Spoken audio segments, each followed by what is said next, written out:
It's a Mailbag Monday. We've got your questions about Nolan Schanuel of the Angels, Luis Lara of the Brewers, redrafting the 2022 draft, and why is it so hard to evaluate baseball players in the first place? Let's talk about it.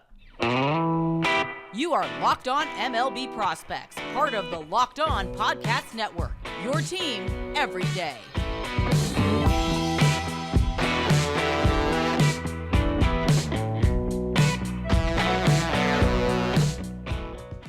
Yes, welcome on in to Locked On MLB Prospects, your home for all things minor league baseball. I'm your host, Lindsay Crosby, freelance baseball writer and podcaster. Thank you for making this your first listen.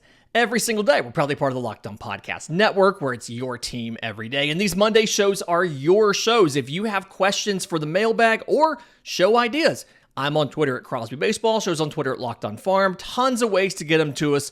By far the best way, though, is our subtext. Links in the episode description.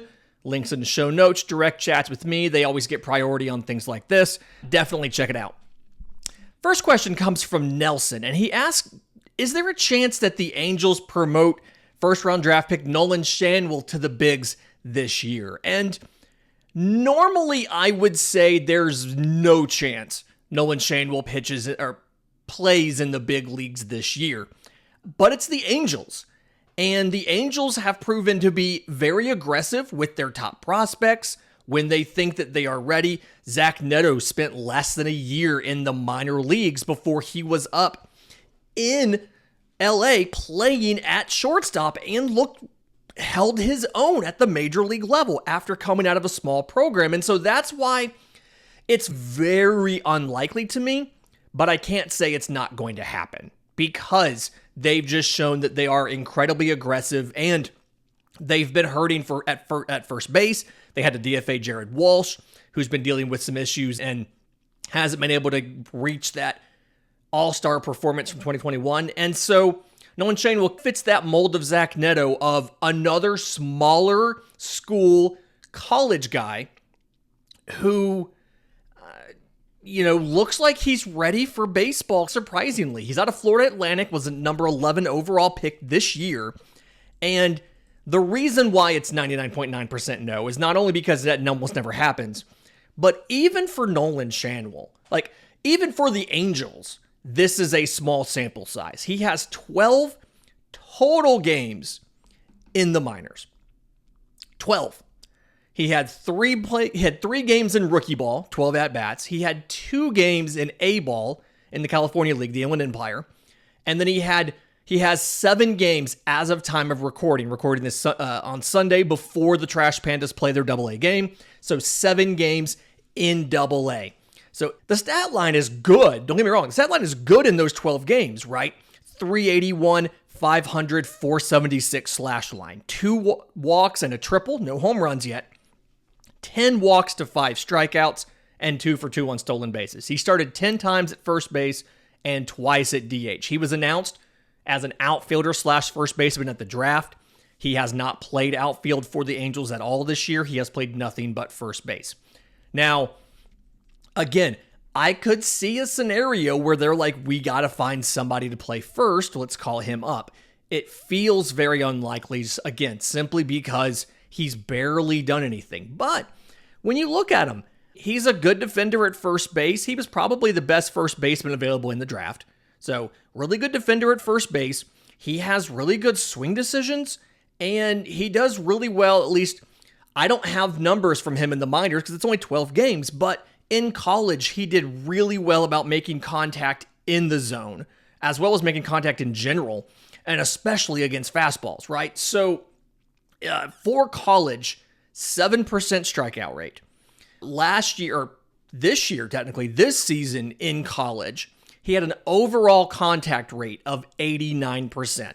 Didn't matter if it was in the zone or out of the zone. That was the grand total. Now, in the zone, 94% contact rate. If the pitch is in the zone, he, for the most part, was going to make contact.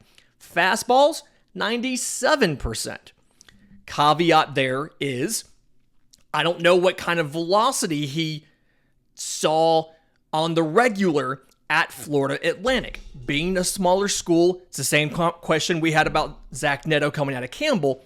is what kind of velocity did he hit? Did he see major league quality stuff? And especially breaking pitches. And so that's what we're looking for from Nolan Schanuel at Double-A. I'd imagine that's why they got him to Double-A quickly. Keep him out of the California League, but give him a chance to see good pitching so they can properly evaluate him. The Angels like to keep their best prospects in Double-A, simply so they can see how they're going to do. They've already done a little bit of tinkering, right? When you watched his swing in college, his hands were really high. I caught a little bit of him with the Trash Pandas. They've already worked on lowering his hands a bit, but he still has a really good swing. And power's good, but he's focusing on like hitting for average, getting on base, not striking out a ton, things like that. Again, 10 walks to 5 strikeouts in 12 games. I could see, again, at 99% no, but I could see that path where he tears it up for a few more weeks. LA continues to spin their wheels at first base, and they give Nolan Schanuel a shot. It's, again, probably incredibly aggressive, probably a bad idea, but they are doing everything they can to be competitive in Shohei Ohtani's final year of team control, so we'll see what happens. Another question, this one from Barry, about Luis Lara of the Brewers. Can he be a top 100 prospect by the end of the season? Kind of a quick reminder here, international free agent in 2022, signed for $1.1 million by the Brewers. He came straight stateside this year and went straight to Single A, so skipped complex altogether. And 64 games in the complex, 291, 385, 363. 2 home runs, 13 extra base hits. I think he has 1 triple. 36 walks to 43 strikeouts, 21 on 29 on stolen bases. Couple things he does really well, couple things to work on. Switch hitter, really good zone awareness, and a really short swing. He's good at picking up if a pitch is going to be a ball or a strike. But if he gets fooled on something, the swing is quick enough where he could get the bat into the zone quick enough to at least foul it off and stay alive. The exit velos are pretty decent. I mean, he's hit 108, I think, is his max. I don't have the 90th percentile, but the max is 108. The issue here, the frame, 5'7", 155, right? He's got some good, he has good bat speed, but the question is, what is his power ceiling going to be? I do think for being an 18-year-old, he's doing very well. If you pull a list of all of the 18-year-olds in full season ball, he has the 5th highest WRC plus at 124%. Walk rate, 14% strikeout rate, perfectly fine. But again, the question's the power ceiling. The isolated slugging percent, like 0.163. Significantly lower than everybody else on that list, by the way, too, if you're looking at that list. And so the 70 speed, the range is good, and defense is going to be probably plus defense in center field. The arms average to above average. I just don't know if he's shown the power ceiling to climb up into the top 100. I do think, going into the year, he was somewhere around the midpoint of a lot of these prospect lists for the Brewers. I think he's going to climb up easily into probably their top 5 or so. But I just don't know if he's going to break a top 100. It feels like without flashing significantly more power in the second half, he's probably not going to. But if everything works right, I could see him being a 15 to 20 home run guy in the bigs. Real quick, had a question about Wilfred Veras of the Chicago White Sox and some of the thoughts on him. And somebody where a lot of work to do to get him to where he needs to be as a weapon for you. Just got promoted to Double-A, 92 games in High A with the Winston-Salem Dash, 277, 316, 438, 11 home runs, 37 extra base hits, 20 walks to 101 strikeouts. So a lot of strikeouts, a lot of pitch recognition issues that come with that. I do also get worried that he's going to end up stuck because of the speed is solidly 40 and the arm is only average. I'm worried that as an outfielder, he's going to get stuck in left field. I don't think he has the arm to play third base. I don't think he really has the foot speed to even play left field that well. So he's going to have to hit. And obviously, strikeout rate right around 30% tells you he has a lot of work to do. Now, that being said, the power is probably plus power, but the everydayers can say it with me.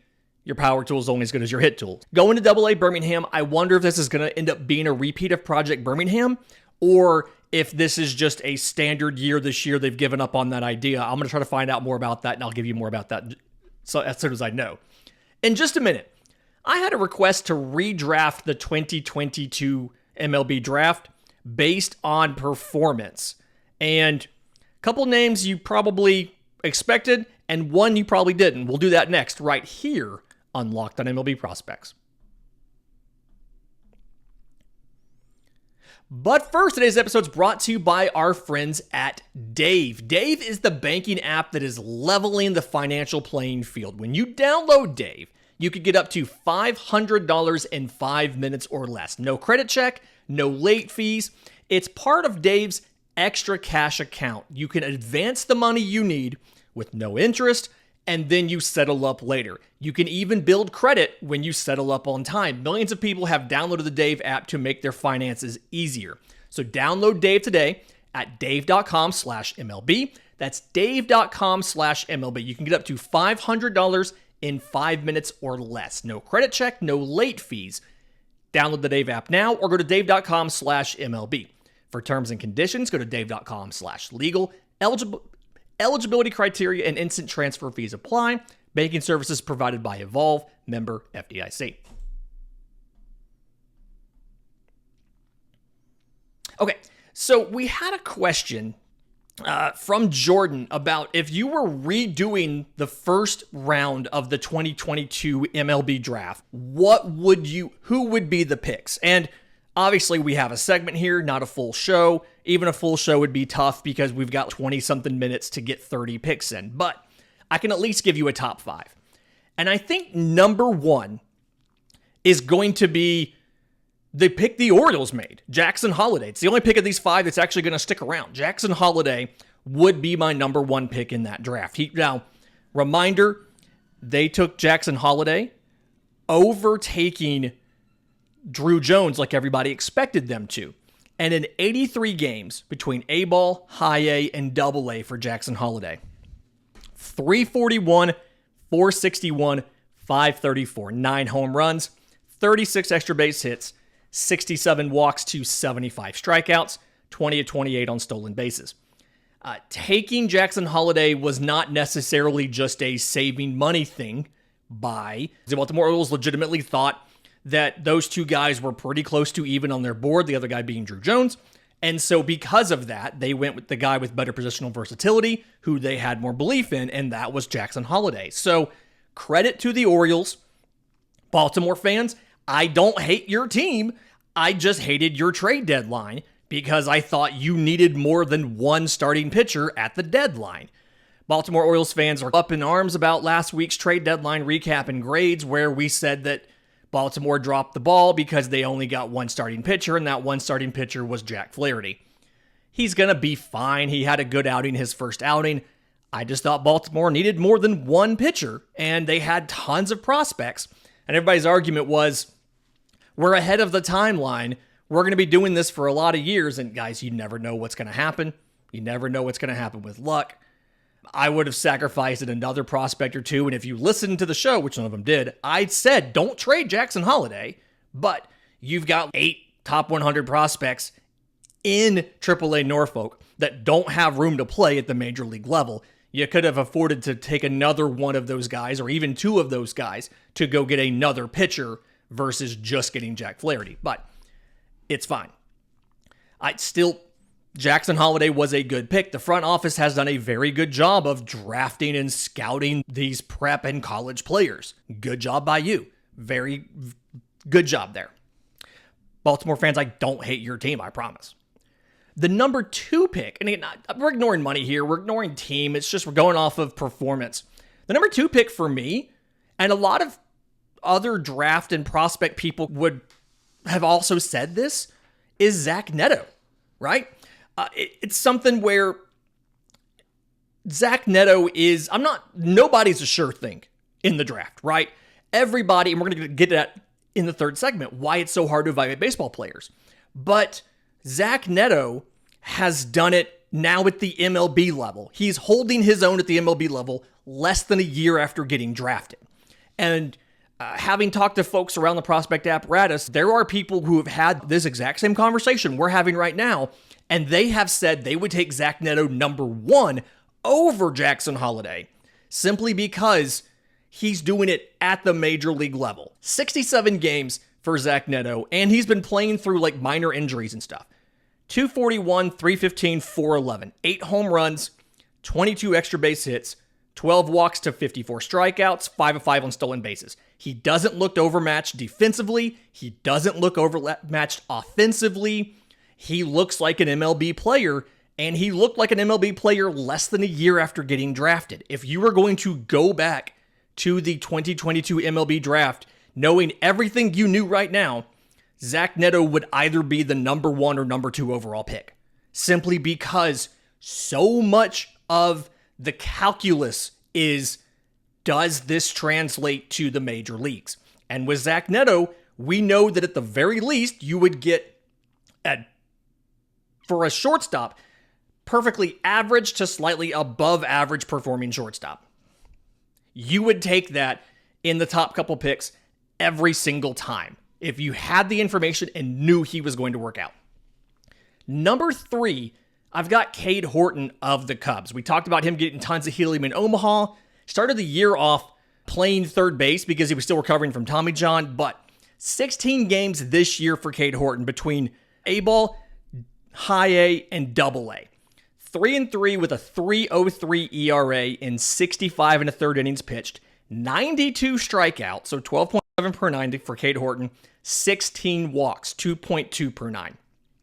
The fastball has looked as good as advertised, but he's also looked, the secondaries have gotten better.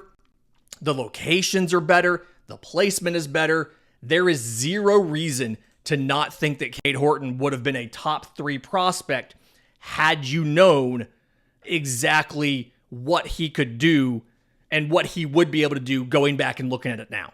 Cade Horton's phenomenal. I think he's probably one. I haven't actually sat down to make this list, but off the top of my head, he's probably a top 5 right-hand pitching prospect in baseball, if not top 3.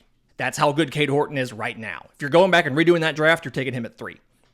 Number 4, I've got, probably a little bit of surprise, Brooks Lee, who the Twins took. 89 games between AA and AAA, because Brooks Lee, who has already been moved to AAA, he was taken number 8. It's not a big advance here, but 288, 360, 467, mostly in AA. He's got 2 games in AAA as of time of recording, but 11 home runs, 42 extra base hits for Brooks Lee in 89 games, 42 extra base hits, 41 walks to 65 strikeouts, 6 of 10 on stolen bases. Defensively, he's looked perfectly fine. He can play short or third. Going to be better at third. Just less defensive requirements there, but has looked really good. Carlos Correa has struggled a little bit. Some of that's been getting over injury, things like that. I don't think they're going to replace Correa with Lee, but I do think you have an opening to evaluate at the very end of the year, especially if the Twins end up not being in it to win the division. You have the opportunity to evaluate Lee for a short time period and preserve rookie eligibility for next year. Now, you got I expect a trade from Minnesota in the offseason. You have a lot of pieces here. You have a lot of guys who can play third base or second base, or guys that can't really play second base, but they're still out there, like Edward Julian. We love our Canadian prospect, God of Walks, but he's just not a great defender. And so, you definitely have to figure out playtime. He's blocked right now, but you're going to make room for Brooks Lee. And if you're redoing the draft last year, of everybody in the first round, you're probably taking him at number 4, which means the Twins got it right, taking him at 8, just like the Cubs got it right, taking Cade Horton at 7, right? And then number 5, a guy that wasn't even in the first round, but Jacob Misiorowski. We saw him at the Futures game. We saw him pop over 100 miles an hour. He was a second rounder by the Brewers, but 18 games so far, another guy that's done A, high A, double A this year. 3-1, 3.65 ERA in 61 and 2/3 innings. 89 strikeouts, so 13 strikeouts per 9 to 35 walks, 5.1 per 9. Obviously, the walks are a little bit of an issue, but Jacob Misiorowski has the stuff. He has the size. I mean, he's 6'7". He gets phenomenal extension. The fastball plays up off of its already good velocity. If I remember right, at the features game, we saw him break 100 or something like that. Great stuff. You've got to work on locating it, which is just hard for anybody who's 6'7" to do. But if you're going back and you're looking at this, look at some of the pitchers who were taken in that first round. If you were going off of this year's performance, you'd take Mizorowski over them, right? Owen Murphy by the Braves at 20. Slow to come back because of injury and everything. Cooper Yerpe of the Cardinals at 22. You're taking him over that. Dylan Lesko of the Padres at 15. Kumar Rocker was taken at 3, and he's not even available now because he got hurt. Going back and looking, Noah Schultz of the White Sox has looked good in his limited play, but he's also just come back recently. If you're looking at that draft, you're taking Jacob Mizorowski over all of those guys with the 5th pick. In just a minute, Sean had a question. He's been asking this for a while, and I haven't been able to get to it, about why evaluating baseball players is so hard. And we'll get to that next, right here on Locked on MLB Prospects. But first, today's episode is brought to you by our friends at BetterHelp. If you are a baseball fan and you have this issue with not necessarily understanding that the goal of having a good baseball team is to win the World Series, and you think, we have a timeline and we're ahead of our timeline, so it's okay that we chose not to go for it this year. If you're in denial about what your front office did at the deadline, and the only way that you can get those feelings out is to lash out at a podcast host who points out that you had extra prospects that you could have used to go get another starting pitcher and you chose not to do it, then maybe something like BetterHelp is the thing for you. The idea here is it's online, okay? You don't have to publicly walk around talking about you're insecure about your team's chances this year and you're a little bit worried in the back of your head that the pitching's not going to hold out because they're all past their career highs. It's online. It's convenient. It's flexible. It's suited to your schedule. You can request an appointment and hop on after a blown save. You can, when you have a starter go down and you have to replace him all of a sudden the same day, you can get a quick appointment on BetterHelp to talk about it before the game starts. You just fill out a brief questionnaire. You get matched with a licensed therapist. You can switch therapists at any time for no additional charge. If the fact that your therapist thinks, yes, you should have gone for it at the deadline and gotten a second pitcher, if that bothers you, can go ask for a new therapist from BetterHelp. So let therapy be your map to the World Series with BetterHelp. Visit BetterHelp.com/LockedOnMLB to get 10% off your first month today. That's BetterHelp, HELP.com/LockedOnMLB. Okay, so Sean had some great questions, actually, but he asked about why it's so hard to evaluate baseball players compared to other sports, right? You look at the NFL, you look at the NBA, and it feels like more NFL players, first-round picks, pan out than first-round picks in MLB and things like that. And you're right, it is. Even the first round, I think you only have a 50-50 shot of making it to the bigs if you're a first-round pick in MLB. And so there's a lot of different reasons for this. And baseball does all of the athletic testing, right? They do the same thing that they have a version of the combine, just like the NFL does, where they come in, they give you, they do height and weight, and they check your speed, and they have you do drills, and they do vision tests. Sean asked about some of those vision tests and things like that. They do all the standardized stuff that everybody does, right? Nobody's finding something new on a vision, there's no cutting edge stuff you can do there, right? Some teams are starting to evolve from the basic vision tests to better hand-eye coordination tests and things like that, visual acuity tests. And that's actually what the Yankees used to help diagnose Anthony Rizzo with his post-concussion symptoms, was he wasn't doing as well on a visual acuity test as he did on the baseline before the season. But when it comes to evaluating baseball players, I think the biggest reason why it's so hard is, one, it's not just injuries, but baseball is so much more of a mental game, and it's a grind, right? Football regular season, 17 games. Basketball is, I think, 82. for the regular season. Baseball is 162. And physically, there's a different type of physical stamina you have to have as a baseball player versus what you need as a basketball or a football player because you play so much more.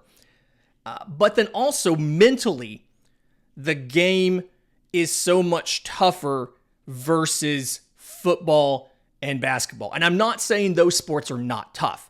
I'm saying baseball, because you play for so long. Your season is so long and you're playing almost every single day. You mentally have to stay locked in for longer, and that is harder to do. And baseball is a sport centered around failure. If you're a hitter and you get a hit 4 times out of 10 for your career, you are in the Hall of Fame as one of the greatest hitters in baseball history. Baseball's centered around failure. A good baseball player is getting a hit 3 times out of 10, and he's one of the best players in the league. And so the mental stress of constantly failing is very difficult to deal with. And we just don't have good ways to measure that aspect of the game, right? We can measure your bat speed. We can measure like when you were actually playing at whatever level you were playing at. And that's another thing, is just you have high schoolers and college kids mixed together and all of that. And a lot of the development happens during those formative years. Like for a lot of prep players, they're 19 years old and they're now a professional baseball player. And you're completely different at 19 than you are at 22. Or you get drafted at 21, you're completely different at 22, 23 than you were at 2021. But you exert so much, and you still fail so often in baseball that like we just don't have a great way to figure out the mental side of baseball. We can't measure that. We still have to scout. We still have to go, and injuries could derail that. It could be mental. It could be physical. There's a lot of stuff, a lot of variables that go into baseball, and I would say more so than football or basketball. Baseball is a team sport full of individual matchups, and the discipline required to stay locked in for an entire season, both physically and mentally, and have the discipline to get over failure is so incredibly tough. Fantastic week this week. So we are doing something this week. We're going to talk about the New York Mets and the Chicago White Sox, 2 of the stalwarts at the deadline. We're going to rank their farm systems with those new prospects, okay? Won't get to everybody on the show, but subscribers to the subtext will get links to all of those rankings. So if you're interested in that, links in the episode description. Go ahead and think about signing up now. In the meantime, remember, it's always a great time to pay